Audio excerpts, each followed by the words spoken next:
तो स्वागत है आप सभी का इंडिया न्यूज उत्तर प्रदेश उत्तराखंड में और मैं हूं आपके साथ आयुष चित्रांश। और आज बड़ी बहस इसी मुद्दे पर, क्योंकि बहुप्रतीक्षित मंत्रिमंडल का विस्तार आज हो चुका है। 7 नए चेहरों ने आज मंत्री पद की शपथ ले ली है। जितिन प्रसाद ने कैबिनेट मंत्री के तौर पर आज शपथ ली है, तो बाकी अन्य 6 ने राज्य मंत्री के तौर पर अपनी जो शपथ है आज अब से थोड़ी देर पहले ही ली है। लेकिन इसी के साथ अब सवाल उत्तर प्रदेश के अंदर राजनीति के साथ ये उठ रहे हैं कि आखिर चुनाव से ठीक पहले इस मंत्रिमंडल विस्तार के क्या मायने हैं, और ये जो मंत्रिमंडल विस्तार हो रहा है उसमें जिस तरीके से सभी जातीय समीकरणों को कहीं साधने की कोशिश हुई है, क्या उसका फायदा चुनावों के अंदर मिलेगा। और इसको लेकर के विपक्ष के सवाल ये भी हैं कि 4.5 साल के अंदर जो कुछ नहीं हुआ वो बचे हुए कुछ महीनों में कैसे हो पाएगा। लेकिन एक एक करके आपको बता देते हैं। जितिन प्रसाद के बारे में आप वैसे भी जानते हैं, लेकिन कुछ और जानकारी आप तक हम पहुंचाते हैं। 2009 में धौरहरा की सीट से जीत दर्ज की, बड़े ब्राह्मण चेहरे के तौर पर इनकी पहचान रही, केंद्र में भी मंत्री रहे यूपीए की सरकार में, और 2014 के लोकसभा चुनाव में हालांकि जितिन प्रसाद को हार का सामना करना पड़ा। ब्राह्मण चेहरे के तौर पर जाने जाते हैं। एक लेगेसी जो कि जितिन प्रसाद के साथ है, उनके पिताजी के साथ जुड़ी हुई।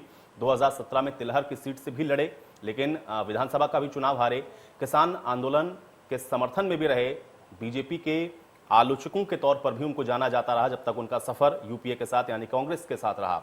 अब पलटू राम को भी आप समझ लें। गोंडा में पलटू राम का जन्म हुआ। पलटू राम जिन्होंने राज्य मंत्री के तौर पर शपथ ली। बलरामपुर विधानसभा सीट से ये विधायक हैं पलटू राम, जिनको राज्य मंत्री के तौर पर जगह मिली है। 1995 में अवध यूनिवर्सिटी से इन्होंने एमए किया और अब ये योगी मंत्रिमंडल का हिस्सा हैं। 2007 में बीएसपी की सीट से ये चुनाव लड़े बीएसपी की तरफ से। 2015 में जिला पंचायत सदस्य का भी चुनाव पलटू राम ने लड़ा और इनको भी आज मंत्री के तौर पर शपथ दिलवाई गई है। पलटू राम गोंडा से इनका ताल्लुक है, तो ये अहम है आपके लिए जानना। और इसके अलावा कुछ और नाम भी हैं, जैसे कि छत्रपाल गंगवार जो कि बरेली के बहेड़ी से विधायक, कुर्मी समाज से आते हैं, 65 साल की उम्र इनकी है। रुहेलखंड क्षेत्र में इनका अच्छा खासा दबदबा है, इनको भी आज मंत्री पद की शपथ दिलाई गई। संगीता बिंद जिनको आप जानते हैं, जो कि 42 साल की इनकी उम्र है, पिछड़ी जाति से आती हैं, गाजीपुर सदर सीट से इन्होंने चुनाव लड़ा, छात्र राजनीति करती रही। संजीव कुमार को भी शपथ दिलाई गई, दिनेश खटिक को भी दिलाई गई, धर्मवीर प्रजापति। तो ये 7 नाम हैं।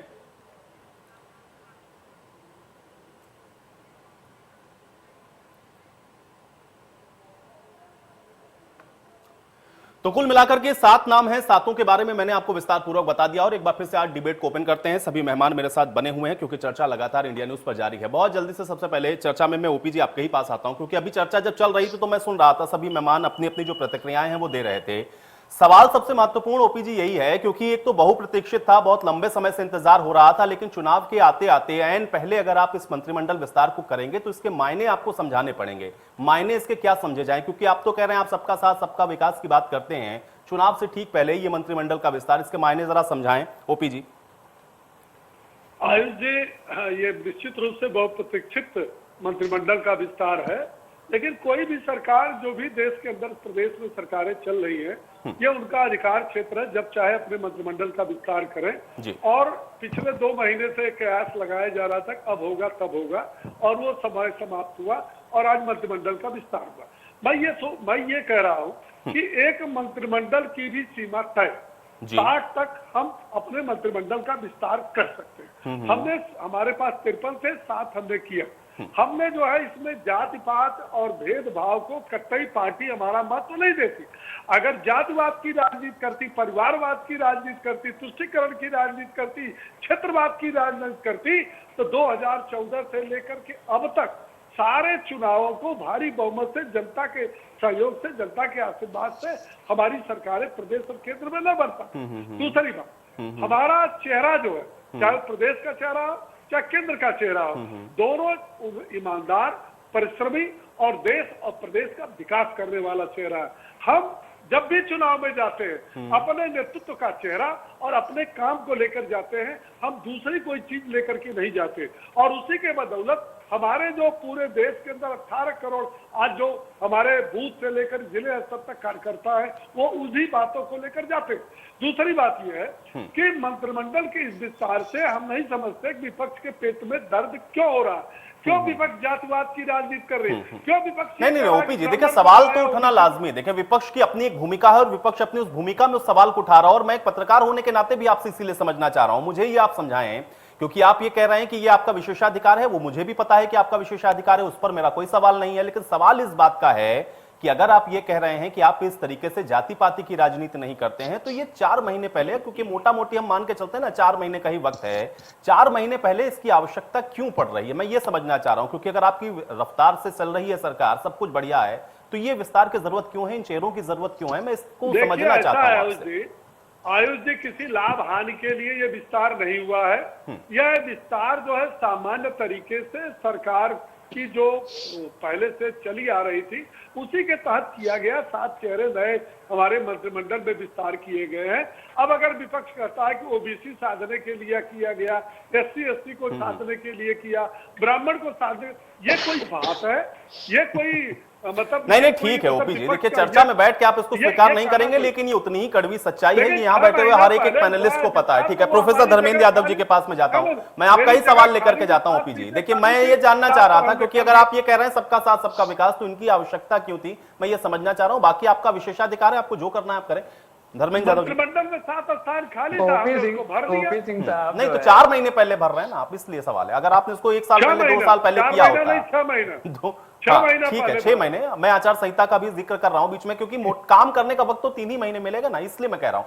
धर्मेंद्र जी, काम तो अनवरत चल रहा है, काम तो हमारी अनवरत चल रहा है, इसलिए मैं सवाल पूछ रहा था आपसे। ठीक है, चलिए एक एक रिएक्शन ले लेता हूं ओपी जी, अभी मैं आपके पास आऊंगा। प्रोफेसर धर्मेंद्र यादव जी, मुझे ये बताएं भाई, विपक्ष को क्या एतराज है? आप लोगों ने भी समाजवादी पार्टी की सरकार चलाई है, आप लोग ने, आपको भी पता है कि जब जरूरत होती है तो लोगों को लाया जाता है, एडजस्ट किया जाता है, चेहरों को भी मौका मिलता है। अब ये कर रहे हैं तो उस पर क्या आपत्ति? देखिए आपत्ति ये है, जब भारतीय जनता पार्टी की सरकार आई 2014 में केंद्र में आई, 17 में उत्तर प्रदेश में आई, तो बड़े बड़े नारे लगते थे, छाती 56 इंच की दिखा के कि मिनिमम गवर्नेंस मैक्सिमम गवर्नमेंट।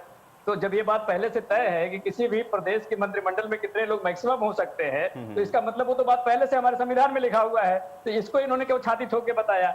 दूसरी बात ये है कि ओपी सिंह जी के पता नहीं कौन सी टेक्निक इनको पता है कि किसी दूसरे के पेट के दर्द को तुरंत समझ लेते हैं, तो इनको मेट्रोजिल खा के बैठना चाहिए डिबेट में, ताकि इनको ऐसी कोई समस्या ना हो। तीसरी बात मैं आपको बता दूं कि देखिए, जो भारतीय जनता पार्टी का चाल चरित्र और चेहरा है, देखिए जो रस्सी होती है, जब रस्सी जल जाती है तो भी उसका बल नहीं जाता है। मैं उसको कैसे जस्टिफाई कर देता हूं भारतीय जनता पार्टी के लिए, वो मैं बताता हूं। 2017 में उत्तर प्रदेश में पिछड़े जाति का मुख्यमंत्री बनने वाला था भारतीय जनता पार्टी की तरफ से, जिनका नाम है माननीय केशव प्रसाद मौर्य जी, लेकिन वो नहीं बन पाए, इनकी जो ऐठन थी वो नहीं गई। उसके बाद तब से लेकर के आज तक जितने बड़े संवैधानिक पद हैं उस पे आप लेकिन प्रोफेसर धर्मेंद्र यादव जी, उस पर काउंटर ये है भाई, भारतीय जनता पार्टी ने ये कभी नहीं कहा कि वो जय मौर्य जी के जय मुख्यमंत्री के तौर के चेहरे के तौर पर वो चुनाव में जा रहे हैं, मोदी जी का चेहरा था उस समय भी। वो बात अलग है कि आप उसको एज्यूम कर लें कि भाई उनके चेहरे पर वो लड़ रहे थे। आप इनके मैनिफेस्टो को देखो, आप इनके चुनाव प्रचार को देखो, रैलियों को देखो, तो आपको पता चल जाएगा। मैं उस बात से इनकार नहीं कर रहा हूँ, लेकिन उन्होंने कभी ये नहीं कहा कि ये हमारा मुख्यमंत्री का चेहरा है, ये इन्होंने कहा नहीं, इसलिए वो उसको काउंटर कर सकते हैं, उससे थोड़ा आगे बढ़े। सुनिए जी हेमंत जी, अगर ओबीसी एससी के इतने बड़े हिमायती हैं ये, आप मुझे बता दीजिए कि 7 लोगों को मंत्रिमंडल में जगह मिली, कैबिनेट मंत्री कोई ओबीसी बना, कैबिनेट मंत्री कोई एससी बना, ये ओबीसी एससी को बस झुंझुना देने का काम करते हैं, कहीं डिसीजन मेकिंग में नहीं पहुंचाते हैं। वो चाहे संवैधानिक संस्थाएं हो, चाहे आपका शिक्षण संस्थाएं हो, चाहे आपकी जो टॉप ब्यूरोक्रेसी हो, आप टॉप ब्यूरोक्रेसी में आप देखिएगा वहां भी ओबीसी एससी के लोग नगण्य के बराबर हैं। तो जब आप वहां नहीं रहेंगे तो फिर क्या काम होगा। तीसरी बात मैं बता दूं कि भारतीय जनता पार्टी की जो मुख्यमंत्री योगी आदित्यनाथ जी हैं, इनकी जो टीम 9 हो क्या करती है, टीम 11 बनती है। तो जो मंत्री और आपके कैबिनेट मंत्री बन रहे हैं उनका कोई मतलब ही नहीं है इनकी सरकार में। आपने पूरे कोरोना में देखा कि टीम 9 काम कर रही थी, आपके इनके विधायक के बेटे को बेड नहीं मिल रहा था। तो आप मुझे बता दीजिए कि इनके मंत्री का, विधायक का बेटा, सांसद का बेटा बेड नहीं मिल रहा है अगर, तो उसकी क्या चल रही है, उसकी कौन सुनने वाला है। तो आज ये उत्तर प्रदेश की जनता समझ चुकी है कि ये हाथी के दांत है, दिखाने के कुछ और है और खाने के कुछ और हैं। ये बात जब जनता के बीच में जाएंगे तब इनको जाकर के पूरी असलियत पता चलेगी और जनता इनको भगाने का काम करेगी। तो ये इस बार किसी तरह से भी उत्तर प्रदेश की जनता गुमराह नहीं कर सकते हैं। इन्होंने पूरा प्रयास किया था पंचायत चुनाव में गुमराह करने का, लेकिन पंचायत चुनाव में जब नतीजे आए तो इनको अपने आप दूध का दूध पानी का पानी पता चल गया कि भारतीय जनता पार्टी कहाँ स्टैंड करती है। रही बात जो संगठनात्मक तैयारी की बात है, ये आज की डेट में कहीं से भी चुनाव लड़ रहे हैं समाजवादी पार्टी से, ये बुरी तरह से हारेंगे, इसमें कोई दो राय नहीं है। इनके पास आप नहीं देखिए ये जनता पर प्रोफेसर धर्मेंद्र यादव जी, देखिए आप जो आप बात कहेंगे ओपी जी भी यही कहेंगे, मैं लड़ूंगा चुनाव, मैं नहीं हारूंगा, आप कहेंगे आप लड़ लीजिए, मैं नहीं हारूंगा, भाई ये जनता तय करेगी। इसलिए यहाँ पे बैठकर सिर्फ इस तरीके से दावे करने से कुछ हासिल नहीं। रामेश्वर मिश्रा जी मुझे बताएं कि जितिन प्रसाद जी, आप सबको पता है कि किस तरीके से नाराजगी हुई उनकी किसी बात को लेकर के, जो भी उनके मन में रहा हो, भारतीय जनता पार्टी में जाते हैं, कैबिनेट स्तर का उनको मंत्री बना दिया जा रहा है, इसको कैसे देख पा रहे हैं? और क्या ये आकलन अभी भी कांग्रेस पार्टी कर पा रही है कि नेता आखिर आपकी पार्टी को छोड़ छोड़ करके क्यों जा रहे हैं? क्या यही वजह है? नहीं, ऐसा है कि जो हमारे नेता गए हैं, नेता जो गए, महत्वाकांक्षा, एक राजनीतिक महत्वाकांक्षा उनकी अपनी थी, तो इसलिए जितिन प्रसाद जी गए। और भारतीय जनता पार्टी यह देख रही है कि जो ब्राह्मणों की उपेक्षाएं हुई, जो ब्राह्मणों का पतन उत्पीड़न हुआ इन 4.5 सालों में, उसको यह मैनेज करने का एक झूठा प्रयास है। अभी आप देख लीजिए, 500 से ज्यादा हत्याएं ब्राह्मणों की गई उत्तर प्रदेश में 4.5 साल में। उसके बाद 32 दिन में 42 महंतों की हत्याएं की गई। और अभी एक महंत नरेंद्र जी की जो प्रयागराज में हत्या हुई, उसकी सीबीआई जांच चल रही है। तो क्या है कि आप ब्राह्मणों के हिमायती थे जितिन प्रसाद जी, और ब्राह्मणों के बताइए महेंद्र गिरी क्या थे, लेकिन विचारधारा कांग्रेस के लिए क्यों नहीं गए? वो ब्राह्मणों का वहां आपने उनको बुला लिया। तो क्या है कि आपकी जब कंडीशन खराब है तो आप किसी को बुला के या किसी अच्छे वरिष्ठ रामेश्वर जी, लेकिन आप लोग अपना आकलन कब करेंगे, मुझे ये बताएं ना। जो कि आप ये बताते हैं कि ये इनकी कंडीशन खराब है, समाजवादी पार्टी को आप बताते हैं कि वो विपक्ष की भूमिका में नहीं है, 32 साल से सूखा आपका खत्म नहीं हो रहा, आरोप आप इनके ऊपर लगाते हैं। भाई, आप लोगों ने अपना आकलन कैसे किया है? जाति की राजनीति बहुत कड़वी सच्चाई है, डिबेट में बैठ के कोई एक्सेप्ट ना करे, लेकिन सबको पता है साधना जरूरी है। क्या कांग्रेस पार्टी पकड़ पाई उस लाइन को?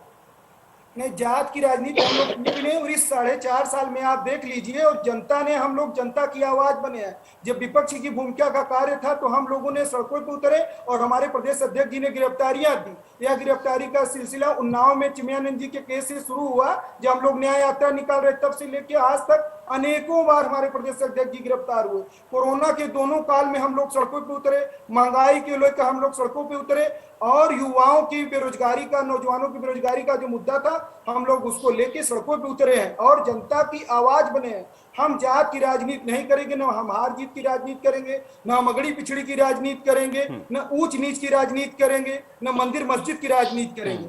हम अपने काम के दम पे, इस बार आप देखिएगा कि नहीं रामेश्वर जी, देखिए, वो तो हर चुनाव से पहले 2017 में भी आप लोग काम के दम पर कह रहे थे, 2019 में भी कह रहे थे, अगड़ा पिछड़ा भी नहीं कर रहे थे, गठबंधन में भी चले जाते हैं। यही तो मैं कह रहा हूं ना कि कहने की बात अलग है और करने की अलग होती है। अर्कवंशी जी, एक रिएक्शन आपका चाहूंगा।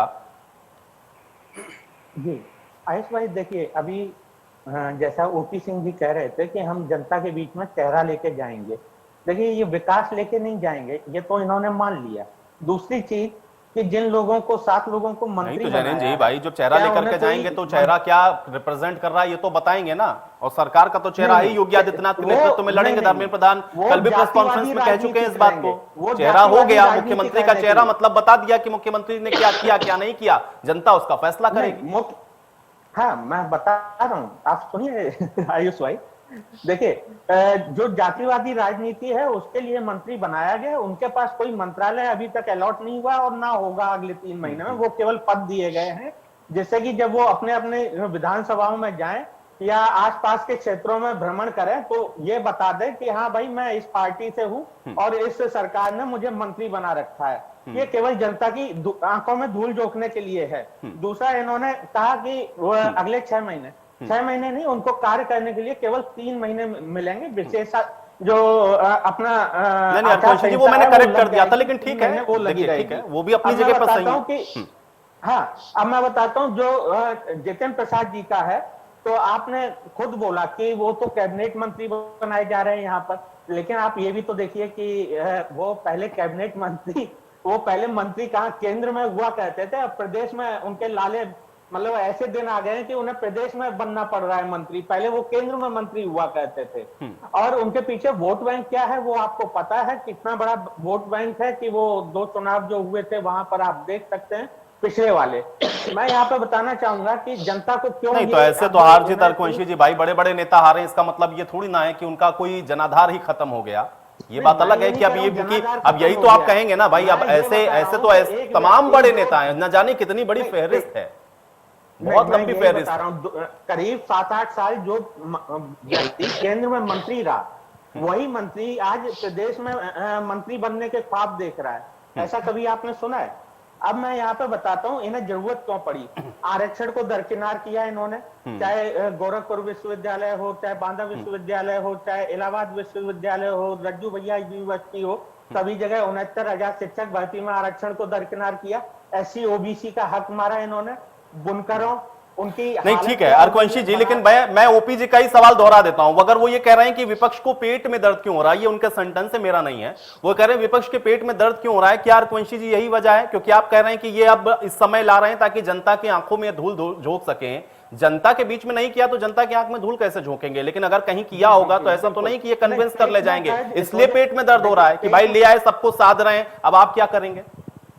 जी, पेट में दर्द इस वजह से हो रहा है क्योंकि जो 7 लोगों को मंत्री पद दिया गया है, इनका जो खर्चा होगा अब जीवन भर, जो इनको पेंशन मिलेगी मंत्री पद के नाम से, वो वो नहीं कौन से मिलना चाहिए। खाते में जाएगी? वो जनता के ही पैसों से जाएगी।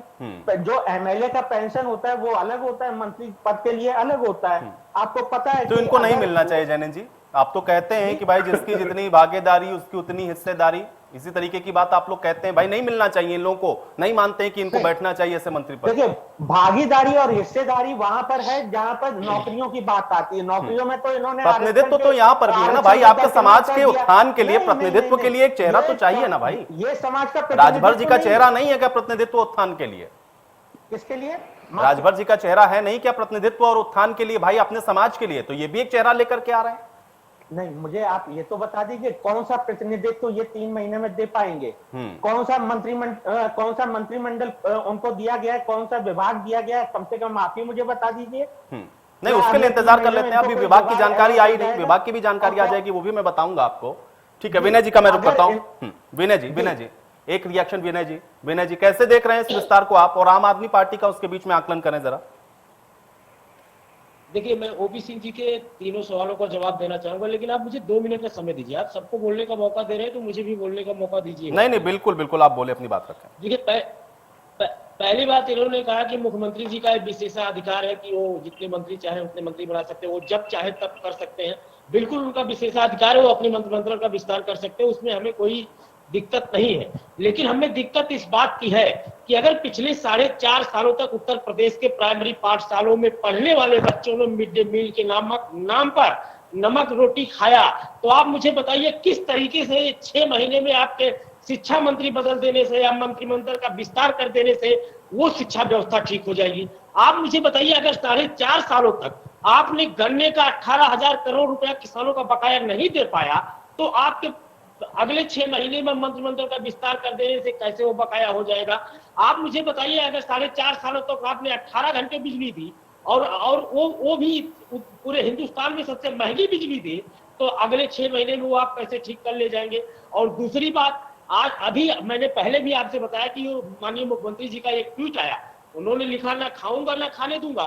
अगर आप वास्तव में नहीं खाने देना चाहते तो आप जल जीवन मिशन के घोटाले का सीबीआई जांच कराइए। अगर आप वास्तव में नहीं खाने देना चाहते तो आप सतीश द्विवेदी जी को तुरंत बर्खास्त करिए, क्योंकि ऐसे समय में जब उत्तर प्रदेश के नौजवान लखनऊ की सड़कों पर लाठियां खा रहे हैं, वो फर्जी तरीके से अपने भाई को असिस्टेंट प्रोफेसर बना देते हैं। और तीसरी बात जो मैं आपको बताने जा रहा हूं, तीसरी बात ये है, इन्होंने कहा कि ओबीसी और एससी समाज को सहभागिता ये दे रहे हैं। ओबीसी समाज खूब अच्छी तरीके से जानता है कि अयोध्या में प्रभु रामचंद्र जी के मंदिर बन रहे मंदिर के शिलान्यास के वक्त आपने किस प्रकार से केशव प्रसाद मौर्य जी को पंडाल के बाहर, जहां पर दूल्हे का ड्राइवर बैठ रहा है, ऐसे जगह पर बैठाकर किस प्रकार से सम्मानित किया था। आपके प्रतापगढ़ में कुर्मियों के एक गांव को जब आग से जला दिया गया और आपके मंत्री मोती सिंह ने FIR तक नहीं लिखने दिया, वो चीज भूला नहीं है ओबीसी समाज उत्तर प्रदेश का। 1999 में आपको याद होगा इलाहाबाद के टंडन पार्क। नहीं तो फिर ठीक है ना विनय जी, फिर तो इनको करने दीजिए, इनको चेहरे भी लाने दीजिए, इनको मंत्रिमंडल विस्तार भी करने दीजिए, फिर तो क्या है, तो बढ़िया। इन्होंने कुछ किया नहीं, इतनी घटनाएं आपने गिना दी, समाज आपके साथ आ गया, चुनाव लड़ेंगे आप जीत जाएंगे, यही तो कह रहे हैं ओपी जी कि आपके पेट में फिर दर्द क्यों है? चलिए ठीक है, मैंने पूरा 2 मिनट का समय आपको अब दे दिया। ओपी जी जवाब दें। आयुष जी, ऐसा है कि अब तो चुनाव आने वाला है, 6 महीना बचा है, चुनाव जारी होने में 3-4 महीने में हो जाएगा। ये हमारे साथी जो बैठ करके आपके चैनल पर डिबेट कर रहे हैं, ये जो कमियां और खामियां बता रहे हैं, इस सरकार को कोस रहे हैं, इनके कामों को कोस रहे हैं, इनसे बता दीजिए घबराए मत। अब वो फाइनल मैच होने वाला है और 3 महीने बाद मैदान में आएंगे और ये अपनी पार्टी की कोई उपलब्धि हो, कोई मुद्दा हो तो जनता के बीच में रखेंगे।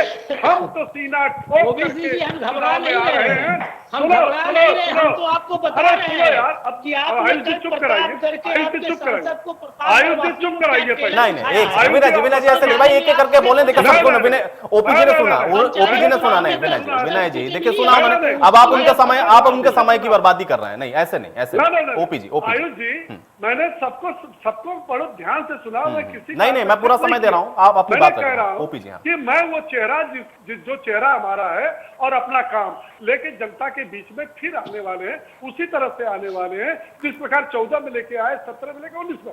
मैं 3-4 पार्टियों को जवाब देना चाहता हूँ, 2 मिनट का मैं समय दे चाहता हूँ। इस मंडल के बहाने इन लोगों ने हमारी पार्टी को चारों तरफ से घेरने का प्रयास किया। प्रोफेसर धर्मेंद्र कुमार यादव जो समाजवादी पार्टी के प्रवक्ता है, जो याददाश्त की गोली खा करके यहाँ आपके यहाँ बैठे हैं, उनको बताना चाहता हूँ कि देखो भैया, भारतीय जनता पार्टी में कोई भी साधारण कार्यकर्ता प्रधानमंत्री, राष्ट्रपति और बड़े बड़े पदों पर जा सकता है, लेकिन आप जिस पार्टी से आए हो उस पार्टी में मुलायम सिंह यादव, अखिलेश यादव, उनका भाई, चाचा, बेटा, बेटी, पत्नी ही बैठ सकता है। और सुनो, जिस आप हमारे टीम की बात करते हो, 9 और 11 टीम की, अरे आपके यहाँ तो 5 टीमें ही थी 5 साल में, 5 लोगों की, मुलायम सिंह यादव, अखिलेश यादव, शिवपाल यादव, राम गोपाल यादव, डिम्पल यादव, 5 ये थी पर्दे के बाहर और 5 इनके पोते नाती पीछे थे। ये भारतीय जनता पार्टी है, इसमें वंशवाद, परंपरावाद नहीं चलती। और जो कांग्रेस के लोग हैं जो वंशवाद की बात करते हैं, परिवारवाद की करते हैं, इनके पास 3 ही टीम है, माँ, बेटा और बेटी। ये पूरे देश को चलाए। ये 32 साल से उत्तर प्रदेश में पैदल है, 14 से इनका 2 चुनाव हुआ और शर्म आनी चाहिए एक विपक्षी भूमिका। ये कहता है कि कांग्रेस एक विचारधारा है, हम मंदिर की बात नहीं करते, हम मस्जिद की बात नहीं करते। अरे भाई, 70 साल में आप जिसकी बात की है वही तो भोग रहे हो। मेरा ये कहना है कि मंत्रिमंडल का जो विकास हुआ है इस पर अंगुली उठाए, विपक्ष को अधिकार है, क्योंकि सरकार का जो भी काम होगा उसमें नील मेख निकालना इनका जरूरी है। लेकिन मैं बताता हूं कि उत्तर प्रदेश की सरकार पहली सरकार है जो जिस दिन शपथ लिया हर प्रत्येक वर्ष अपनी रिपोर्ट कार्ड जारी करती है। क्या अखिलेश यादव, बहन मायावती ने अपनी सरकार की रिपोर्ट कार्ड कभी जारी किया था? कभी जनता को बताया कि हमने किसानों के लिए ये किया, महिलाओं के लिए ये किया, नौजवानों के लिए ये किया? कभी छाती ठीक है बताया? ओपी जी, लेकिन एक सवाल का जवाब मुझे लगता है कि आप ये कहेंगे कि ये मुख्यमंत्री का विशेषाधिकार है, ये मुख्यमंत्री का विशेषाधिकार है, लेकिन सवाल ये है कि जरूरत क्या है अभी? तो हमने दिया जनधन योजना में, अगर इतना बढ़िया सब कुछ ऑल इज वेल चल रहा है, आयुष्मान भारत में 5 लाख रुपए तक हमने दिया, तो हमने दिया इस संकट के घड़ी में उत्तर प्रदेश के ओपी जी मेरे एक सवाल का जवाब दे दें, उसके बाद देखिए आपके जो सवाल है उसका मैं जवाब लेता हूं। सभी पैनलिस्ट हैं मेरे साथ, वो आपके एक सवाल का जवाब देंगे, सबके लिए आपने सवाल छोड़े, सब उसका जवाब देंगे। ओपी जी जातीय समीकरण को साधने की कोशिश नहीं है, इसको नकार देंगे आप इस मंत्रिमंडल विस्तार से? जी, जातीय समीकरण को साधने की कोशिश नहीं है जातीय समीकरण, सुनिए आयुष जी, जातीय समीकरण की बात उन लोगों से करिए जो लोग जातिवाद की राजनीति करते हैं। हमारे मंत्रिमंडल को उठा के देख डालिए और एनालिसिस कर डालिए कि अब तक जो विस्तार हुआ है, ये अब तक जो मंत्री है, किस जाति का, किस धर्म का, किस क्षेत्र का, किस संप्रदाय का, उसमें प्रतिनिधित्व नहीं है।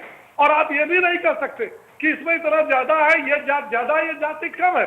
अगर उनको हम दे रहे हैं, सम्मान दे रहे हैं, ओबीसी को, हम एससी को सम्मान दे रहे हैं, कांग्रेस से छोड़कर आए जितिन प्रसाद को हम सम्मान दे रहे हैं, तो फिर ओपी जी का सवाल फिर वहीं आ जाता है, इनके पेट में दर्द क्यों है भाई? चलिए धर्मेंद्र जी क्यों है भाई? अरे अपना घर संभालो। ठीक है, प्रोफेसर धर्मेंद्र यादव जी जवाब देंगे पहले। प्रोफेसर धर्मेंद्र यादव जी प्रबुद्ध प्रवक्ता है और इस तरह से घबराहट इनके चेहरे पे अच्छा नहीं लगता है। एक अच्छा डिबेट चल रहा है, इसमें अच्छी बात। अरे यार, जातिवाद की जानकारी ना हो, अगर इनको जानकारी ना हो कि जय शाह अमित शाह जी के बेटे हैं, अगर ये जानकारी ना हो तो मेरी कोई गलती नहीं है इसमें।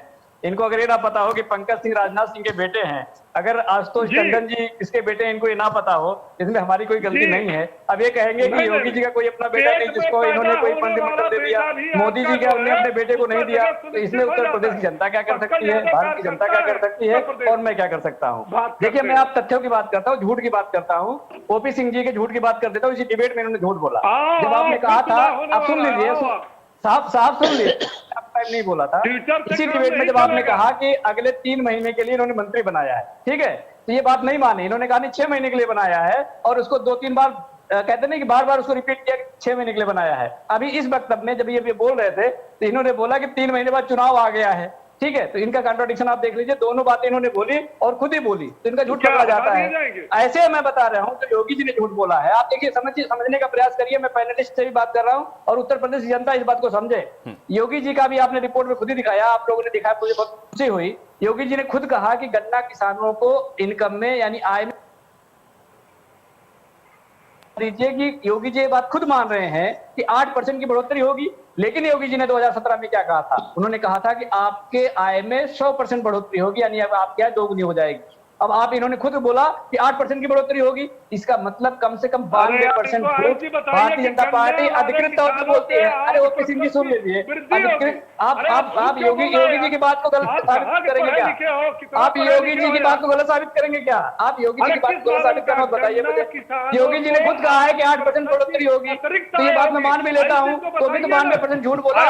92% झूठ आपने 2017 में। ठीक है, उनको अपनी बात रखने दीजिए ना, वो जनता को संबोधित कर रहे हैं, जनता समझेगी ना भाई। अगर उसकी बढ़ोतरी 8% की हो रही है या फिर उनकी आय में 8% की बढ़ोतरी हो रही है, दोनों को वो डिफरेंशिएट कर लेगी भाई। गन्ना किसान बहुत समझदार है, ओपी सिंह जी गन्ना किसान बहुत समझदार है, उनको सब पता है कि क्या फायदा हो रहा है, क्या नुकसान हो रहा है। बिल्कुल, मैं भी इस डिबेट के माध्यम से जनता को ही बता रहा हूं, इसलिए मैंने पहले कोट कर दिया था। ठीक है, उत्तर प्रदेश की जनता नहीं, इसलिए मैंने आपको नहीं टोका। ठीक है, वो जनता, वो गन्ना किसान पे छोड़ते हैं, वो हम गन्ना किसान पे छोड़ते हैं। हाँ, दूसरी बात बता रहा हूँ, इन्होंने बताया था कि उत्तर प्रदेश में 10 विश्व स्तरीय विश्वविद्यालय बनेंगे। आप मुझे बता दीजिए कितने विश्वविद्यालय बन गए हैं? अभी एक विश्वविद्यालय का शिलान्यास हुआ है, जो कि 6 महीने में बन नहीं सकता, यानी 10 में से 0। अगर मान लीजिए पॉइंट 1 मान ले, वहां भी इनका झूठ पकड़ा गया। इसके बाद इन्होंने बोला था कि हम 25 विश्व स्तरीय मेडिकल कॉलेज बनवाएंगे। आप मुझे बता दीजिए एक मेडिकल कॉलेज का नाम, ओपी सिंह जी हैं, अगर उसका नाम बता दें मैं बता दूं कि ये जो झूठ अधिकृत झूठ बोलने का ठेका इनके पास है। इनके मुख्यमंत्री जो ऑफिशियल तौर पर झूठ बोल रहे हैं, इनके प्रधानमंत्री चाय बेचते बेचते देश बेचना शुरू कर दिए, तो इनको कहने के लिए कुछ भी है इनके पास। आज अभी कुछ बोलेंगे इसी डिबेट में, 10 मिनट पहले कुछ बोलेंगे, 10 मिनट बाद कुछ बोल देंगे। तो अगर इस तरह का दोगलापन किसी के अंदर आ जाए तो उसके लिए ना आप जिम्मेदार है ना मैं जिम्मेदार है। इसका जवाब देना है जनता को। 2022 में जनता जो जवाब देगी, भारतीय जनता पार्टी को पता चलेगा कि वास्तव में हमने किया था क्या, वादा क्या किया था और हमने क्या पूरा किया। इन्हीं के गृह मंत्री अमित शाह जी ने वादा किया था कि हम उत्तर प्रदेश के गन्ना किसानों का 14 दिन के अंदर भुगतान कर देंगे। आप मुझे बता दीजिए 4.5 साल और 14 दिन में कितना फर्क होता है? आज तक भुगतान क्यों नहीं हो पाया? इन्होंने ये भी कहा था कि हम अगर 14 दिन में भुगतान नहीं कर पाएंगे तो हम उसका ब्याज देंगे। आज 18,000 करोड़ रुपए जो किसानों का बकाया है, वो किसको फायदा जा रहा है? मुझे बताइए, 18,000 करोड़ का अगर ब्याज आप जोड़ोगे, वो ब्याज कहाँ जा रहा है? लेकिन भारतीय जनता पार्टी को कोई काम नहीं करना है, बस बोलते रहना है और अंत में जाकर के कुछ इस तरह का सिनेरियो क्रिएट कर देना है जिससे लोगों का ध्यान भटक जाए। हम लोग इस बार पूरी तरह से मुस्तैदी से जनता के बीच में इनकी नाकामियों को पहुंचाते रहेंगे और जो अपने काम किए हैं उसको पहुंचाते रहेंगे। 2022 में आप देखिएगा भारतीय जनता पार्टी नहीं, लेकिन धर्मेंद्र जी आप कहां पहुंच पा रहे हो? तो रामेश्वर मिश्रा जी देखिए अभी बैठे हैं, उन्होंने बताया कि विपक्ष की भूमिका तो कांग्रेस पार्टी ने निभाई, समाजवादी पार्टी कहां विपक्ष की भूमिका में थी भाई? रामेश्वर मिश्रा जी और इनके ऊपर क्या आप जाति पाति का आरोप लगाएंगे? आपकी पार्टी पे तो उन्होंने बहुत गंभीर आरोप लगाया कि आपकी पार्टी तो सिर्फ 3 चेहरों के लिए ही जानी जाती है। कहने से हमारे ऊपर जातिवाद की राजनीति, हमारे ऊपर आरोप ओपी सिंह जी के कहने से नहीं हो जाएगी। आप देखिए कि हमारे यहाँ निर्मल खत्री जी हमारे यहाँ प्रदेश अध्यक्ष हुआ करते थे।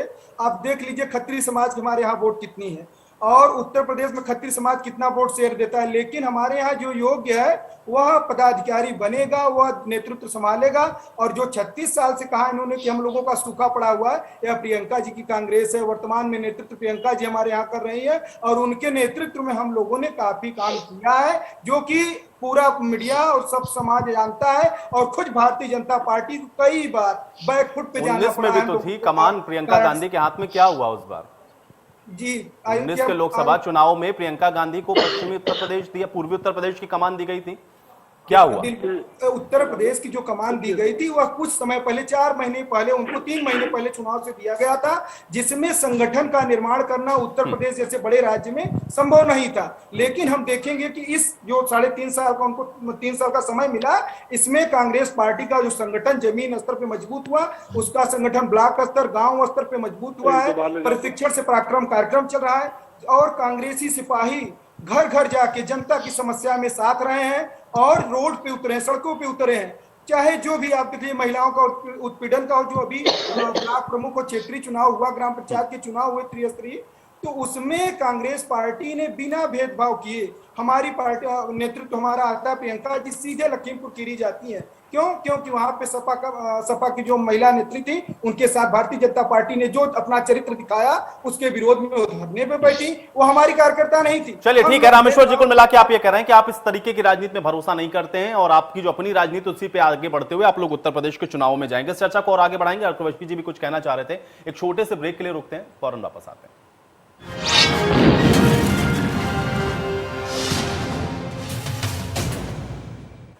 तो ब्रेक के बाद आपका स्वागत है। आज बड़ी बहस में चर्चा उत्तर प्रदेश की राजनीति में आज चूंकि बहुप्रतीक्षित मंत्रिमंडल विस्तार हुआ है, 7 नए ऐसे चेहरे हैं जिनको जगह मिली है। कैबिनेट स्तर का मंत्री जितिन प्रसाद को बनाया गया है, बाकी जो 6 नाम है सभी को राज्य मंत्री के तौर पर आज शपथ दिलाई गई है। अब सवाल यहां से यही है कि क्या वाकई में इसको जातीय समीकरण के साधने के तौर पर देखा जाए या फिर इसके कुछ और मायने भी आगे आने वाले चुनावों में आपको देखने को मिलेंगे। हालांकि सभी लोग इसको लेकर के सवाल ये भी उठा रहे हैं, खासतौर से विपक्षी पार्टियों की तरफ से, कि आखिर अब चुनाव के नजदीक आते आते मंत्रिमंडल का ये जो विस्तार हो रहा है इससे क्या फायदा मिलेगा, और अब जो काम 4.5 साल के अंदर नहीं हो पाया ये कैसे हो पाएगा अगर सिर्फ मंत्रियों को काम करने का मौका 3.5 महीने या 4 महीने का ही मिले तो। अब इसको लेकर के जो सवाल है उसी पर चर्चा लगातार जारी है। चर्चा में एक बार फिर से वापस लौटते हैं, सभी मेहमान मेरे साथ बने हुए हैं। जैनेंद्र अर्कवशी जी, आप कुछ कहना चाह रहे थे, आपके पास आता हूं मैं। जी आयुष भाई, मैं बताना चाह रहा था, मुख्यमंत्री जी ने अभी जो बोला है कि ना खाऊंगा ना खाने दूंगा, मैं उन्हीं के राज्य में हुए पिछले 4.5 साल में हुए कुछ बड़े घोटालों के नाम बताता हूँ। पशुधन घोटाला, DHFL घोटाला, स्मार्ट मीटर घोटाला, सहकारिता विभाग घोटाला, छात्रवृत्ति घोटाला, इन्वेस्टमेंट समिट घोटाला, UPPCL EPF घोटाला, फर्टिलाइजर घोटाला, एनिमल हस्बेंड्री घोटाला, आयुष्मान योजना में 40 हॉस्पिटल में जो घोटाला हुआ था, होम गार्ड अटेंडेंस का घोटाला था, एनिमल हस्बेंड्री का घोटाला था, फॉल्टी PPE किट का घोटाला था जो ज्यादा महंगे दामों पर खरीदी गई थी, कस्तूरबा गांधी बालिका विद्यालय का घोटाला था, उसके अलावा राशन घोटाला था 34 जिलों के अंदर, बांदा में चारा घोटाला था, अल्पसंख्यक कल्याण योजना के अंतर्गत जो पेयजल और सीवर की बातें हुई थी उसका घोटाला था, मोबाइल घोटाला था, DDA घोटाला था। मैं आपको ऐसे 20-25 और घोटाले बता सकता हूँ। ये वो घोटाले हैं जो करोड़ों के हुए हैं। तो इसमें आपको जानना पड़ेगा कि ना खाऊंगा ना खाने दूंगा, इसी वजह से बार बार नारे लगाए जा रहे हैं कि खा तो चुके ही हैं, लेकिन जनता को बेवकूफ बनाने के लिए, जनता की आंखों में धूल झोंकने के लिए बार बार ये कहा जाता है कि ना खाऊंगा ना खाने दूंगा। जैसे अभी हमारे जनता को कैसे जैनेंद्र जी बनाएंगे बेवकूफ, मैं ये समझना चाहता हूँ। जनता तो इतनी समझदार है, उसको तो पता उसका भला बुरा किसमें है। जनता अगर कल को SB ST को चुनेगी तो वो बहुत सोच समझ के चुनेगी ना, या समाजवादी पार्टी को चुनेगी तो बहुत सोच समझ के चुनेगी ना। ये कैसे बेवकूफ बना देंगे जनता को? नहीं, आप एक बात बताइए, जनता को कैसे बेवकूफ बनाएंगे? पता चलेगा कि भाजपा की सरकार में 4.5 साल में कौन कौन से घोटाले हुए। घोटाले का मतलब ये होता है किसी ने पैसा खा लिया या किसी ने जो जिस काम के लिए पैसा जारी किया सरकार की तरफ से वो पैसा बीच में ही हड़प लिया। अगर जनता को ही ये बात नहीं पता चल पाएगी कि उनके लिए इतना पैसा जारी हुआ था और इतना पैसा बीच में गबन कर लिया गया, तो जनता कैसे समझ में आएगा कि सरकार पारदर्शी रूप से कार्य कर रही है या भ्रष्टाचार के साथ कार्य कर रही है। तो मैं इस वजह से बता रहा था, जैसे बार बार हमारे OP सिंह साहब बोलते हैं कि बाकी पार्टियां वंशवादी परंपरा पे चलती हैं, इनके यहाँ पे चाहे रविशंकर प्रसाद हो, किरण रिजिजू हो, चाहे जो राजनाथ सिंह के बेटे हो, चाहे जो गृह मंत्री हैं उनके बेटे हो, जैसा जी हो, तो ऐसे मैं लिस्ट गिना सकता हूँ, चाहे वसुंधरा राजे के बेटे हो, चाहे वो मतलब बहुत। लेकिन उनका तर्क भारतीय जनता पार्टी का ये रहता है कि हमारे यहाँ नीचे से भी एक कार्यकर्ता प्रधानमंत्री तक पहुंच सकता है, लेकिन अन्य पार्टियों में उस शीर्ष नेतृत्व तक पहुंचने की व्यवस्था नहीं है। उनका सवाल ये है, शीर्ष नेतृत्व नहीं हो सकता। समाजवादी पार्टी में या तो मुलायम सिंह है या अखिलेश यादव है कि या उनकी जो लेगेसी है वही आगे बढ़ेगी। नेतृत्व पे पहुंचेगा और नहीं पहुंचेगा, और RSS ही ये डिसाइड करके बताती है ये अगला चेहरा होगा हमारा मुख्यमंत्री पद का। ठीक है, ये आरोप आप लगा सकते हैं, लेकिन वो ये कह सकते हैं, कि हमारे यहाँ कार्यकर्ता भी पहुंच सकता है, हमारे नेता या मंत्री का बेटा भी राजनीति कर सकता है, वो एक अलग विषय है। नहीं, ऐसा नहीं होता है। इनके यहाँ पे जो 6 संचालक बने हैं वो सारे एक ही जाति से हैं, एक को छोड़ के, और जो एक दूसरी जाति के भी बने थे अब ये सवाल उठाया तरह से निकाला गया था, ये आप देख सकते हैं। विनय जी, विनय जी, क्योंकि यहां सभी पार्टियां, देखिए कांग्रेस पार्टी इस बात को कह रही है कि हमारी आइडियोलॉजी बिल्कुल फिक्स है, हमको ये जाति पाति की राजनीति सूट नहीं करती, हम ये नहीं करेंगे, भले ही उसके परिणाम उनको कुछ भी मिल रहे हो। आम आदमी पार्टी का इस पर रुख क्या है? क्योंकि जातीय समीकरण साधना उत्तर प्रदेश के अंदर ये बहुत कड़वी सच्चाई है और सब पार्टियां समझती हैं। आम आदमी पार्टी को कैसे देखते हैं? आप भी अपने मुद्दों के आधार पर ही जा रहे हैं या उसको भी साधने की कहीं कोशिश है आम आदमी पार्टी की? देखिए, मैं एक चीज आपको आश्वस्त बता देना चाहता हूं कि आम आदमी पार्टी का किसी जात का, किसी धर्म का कोई वोट बैंक नहीं है और पूरे उत्तर प्रदेश का वोट बैंक आम आदमी पार्टी का। किसी जात पर या किसी धर्म पर हमारा विशेषाधिकार नहीं है, क्योंकि हम दिल्ली में अभी चुनाव लड़े और दिल्ली में आपने देखा अरविंद केजरीवाल जी ने सीधे कहा कि अगर मैंने पिछले 5 सालों में आपके लिए काम किया है तो आप मुझे वोट दीजिए, अन्यथा मुझे वोट ना दीजिए। और उसका रिजल्ट ये रहा कि फिर 62 सीटें, 70 से 62 सीटें दिल्ली में दिल्ली के लोगों ने दिया। तो उत्तर प्रदेश का भी चुनाव पिछले 6 महीने, आने वाले 6 महीनों में होने वाले हैं और उत्तर प्रदेश के चुनाव में आम आदमी पार्टी, आपने देखा जैसे अभी एक हफ्ते पहले आदरणीय दिल्ली के शिक्षा मंत्री एवं उप मुख्यमंत्री मनीष सिसोदिया जी ने लखनऊ में आके एक अनाउंसमेंट किया कि दिल्ली उत्तर प्रदेश के लोगों को हमारी सरकार बनने के बाद 24 घंटे बिजली, 300 यूनिट बिजली फ्री और जो पिछले बिजली के बकाये बिल है उन्हें माफ किया जाएगा। तो आने वाले दिनों में दिल्ली में जो काम हमने, चाहे वो महिला सुरक्षा के लिए किया हो, चाहे बिजली फ्री किया हो, चाहे हमने शिक्षा में किया हो, चाहे हमने स्वास्थ्य में किया हो, वो सारी योजनाएं हम उत्तर प्रदेश में भी लागू करेंगे और उत्तर प्रदेश के लोगों से ये वादा भी करेंगे कि आने वाले दिनों में 2022 के चुनाव में अगर आम आदमी पार्टी की सरकार बनी, आम आदमी पार्टी के को मौका मिला तो उत्तर प्रदेश में जात धर्म से ऊपर उठकर शिक्षा, स्वास्थ्य, बिजली, पानी, किसानों के हित के मद्देनजर जो भी काम होगा वो आम आदमी पार्टी करने का काम करेगी। और आप इतनी देर से, ये लगभग 1.5 घंटे होने वाले हैं इस डिबेट के, लेकिन हमारे भारतीय जनता पार्टी के काफी वरिष्ठ साथी बैठे हैं। आपने भी कई बार ये सवाल पूछा और विपक्ष के लोगों ने भी कई बार ये सवाल पूछा कि ये जो 7 मंत्रालय आपने बढ़ाए हैं इसका नुकसान तो हम लोगों ने 20 नुकसान बताए, लेकिन ओपी जी एक फायदा नहीं बता पाएंगे। 7 मंत्रियों के बढ़ने से कोई एक फायदा आप बता दीजिए। ये क्योंकि अब आपका डिबेट भी खत्म होने वाला है तो मैं इनसे रिक्वेस्ट करूंगा कि आप एक फायदा बता दीजिए कि इन 7 मंत्रियों को बढ़ाने से ये फायदा होगा उत्तर प्रदेश की जनता का। ओपी जी ये सवाल तो है भाई, अगर 4.5 साल के अंदर आप ये कह रहे हैं, हालांकि विपक्ष कह रहा है कि आप नहीं कर पा रहे हैं, ये जो 7 नए चेहरे हैं ये 6 महीने के अंदर ऐसा क्या करेंगे? आयुष जी, सबसे बड़ी बात तो यह है कि आपके डिबेट पर अगले 5 महीने तक, जब तक उत्तर प्रदेश का चुनाव नहीं होगा, कुछ हमारे यहाँ जो अतृप्त आत्माएं हैं वो मुंगेरी लाल का सपना देख रही हैं कि हम डिबेट में फर्जी ट्विटर चला करके सुबह उठेंगे, ट्विटर चलाएंगे और जब तक कोई टेक्निक बनाएगा, कोई जो है आकर के चैनल पर बोल के चला जाएगा और इससे हमारी सरकार में भागीदारी हो जाएगी। और भागीदारी नहीं होगी तो कम से कम हम सरकार बनाने में ब्लैकमेल तो कर ही लेंगे। गलतफहमी न रहिए ओपी जी, गलतफहमी न रहिए। हम मुंगेरी लाल के सपने नहीं देख रहे हैं। आपके शिक्षा मंत्री सतीश द्विवेदी के भाई को सस्पेंड कराया आम आदमी पार्टी ने, सस्पेंड कराया है। आप गलतफहमी में ना रहिए। अभी 3 महीने पहले पंचायत का चुनाव हुआ था। सुनिए, नहीं ऐसे नहीं भाई, देखिए एक दूसरे के बीच में बोल करके फिर डिस्टर्बेंस होता है। आपको आपकी बात का जवाब नहीं मिलेगा। गलत शब्द का इस्तेमाल ना करिए चैनल पे बैठ के, लड़िए। गलत शब्द का इस्तेमाल ना करिए आप। कहना चाहता हूँ, अरे सुनो यार, ठीक है, मैं ये कह रहा हूँ आयुष जी कि उन लोगों को ये समझाइए, कुछ लोग डिबेट में ऐसे बैठे हैं कि जो 2019 के लोकसभा चुनाव में दूसरे के चरणों में पढ़ करके उन्होंने जो विचारधारा बदली थी और उनकी जनता ने क्या हालत की उसको बताइए। इसके पहले 1 साल पहले उपचुनाव हुआ, उनकी क्या स्थिति हुई उनको बनाइए। और जो हमारी सरकार पर 4.5 साल पर आरोप लगा रहे हैं उनसे पूछिए कितनी बार उस जनता की समस्याओं को लेकर के जनता के बीच में गए, सड़कों पर गए, लड़े नहीं।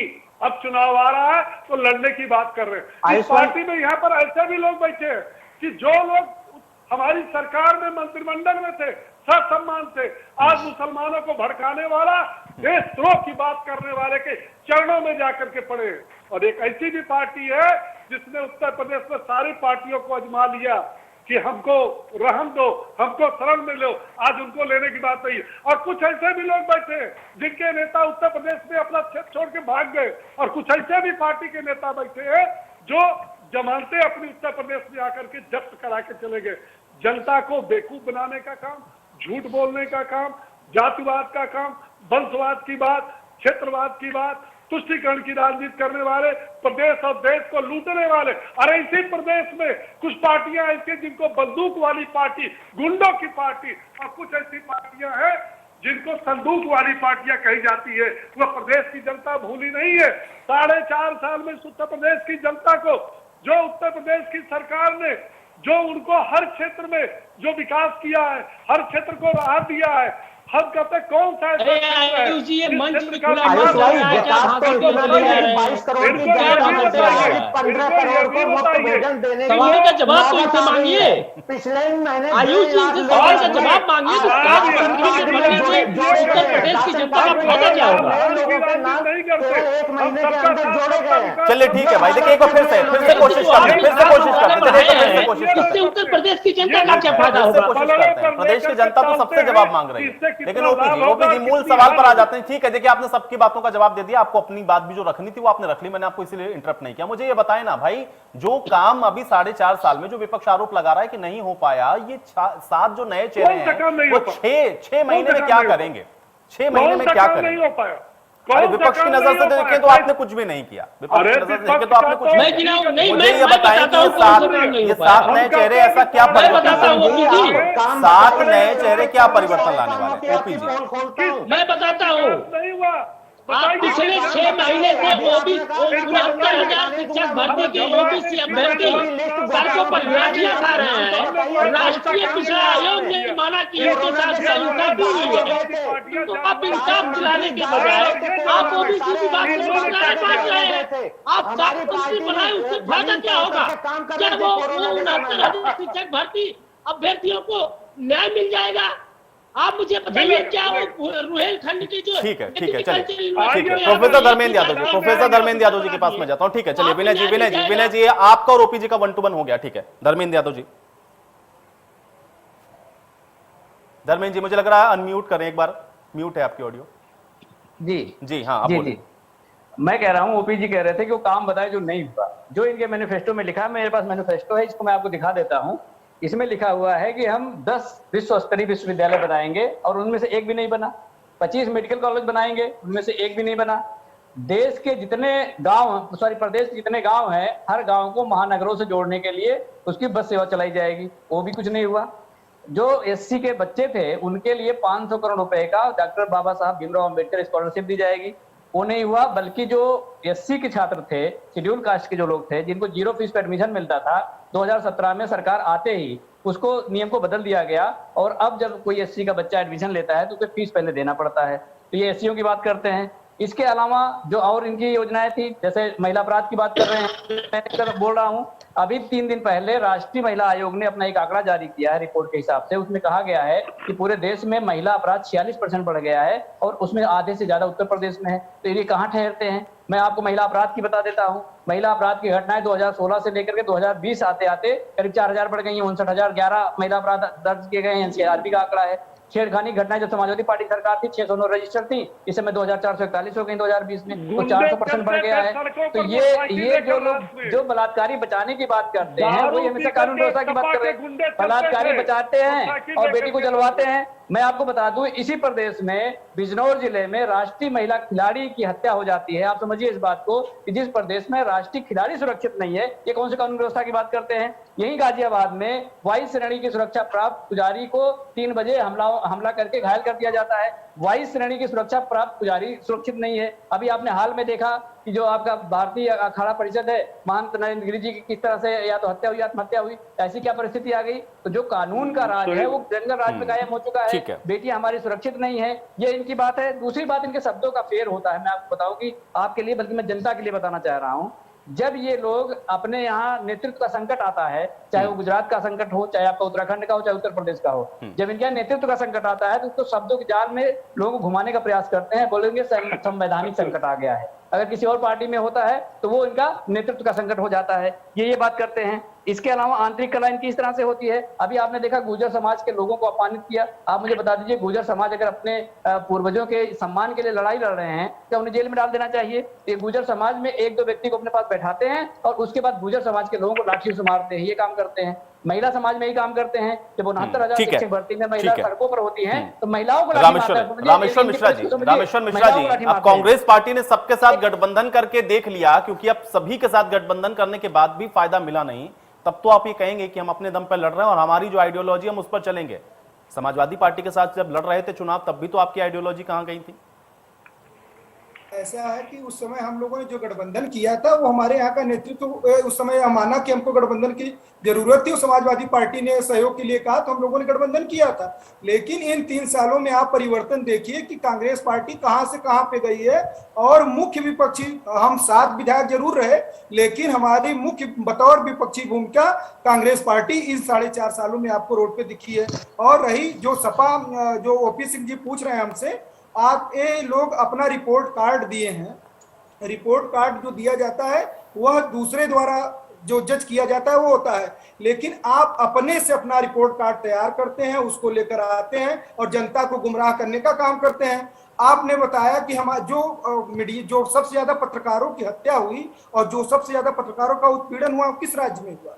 वह उत्तर प्रदेश में हुआ और साहित्य समाज का दर्जा। चलिए, अब बहरहाल इसी के साथ मैं चर्चा यही समाप्त करूंगा, समय नहीं मेरे पास। आप सभी का बहुत शुक्रिया, आप लोगों ने समय निकाला, इस चर्चा का हिस्सा बने। हालांकि बहुप्रतीक्षित ये जो मंत्रिमंडल विस्तार था वो तो हो गया है, लेकिन अब इससे जो साधने की कोशिश है जनजातीय समीकरणों को आप कह लें या फिर उत्तर प्रदेश की राजनीति को, उस पर इसका इंपैक्ट क्या होगा, उस पर इसका असर क्या होगा, इसके लिए अभी चुनावों का इंतजार करिए। बड़ी बहस में मेरे साथ फिलहाल इतना है।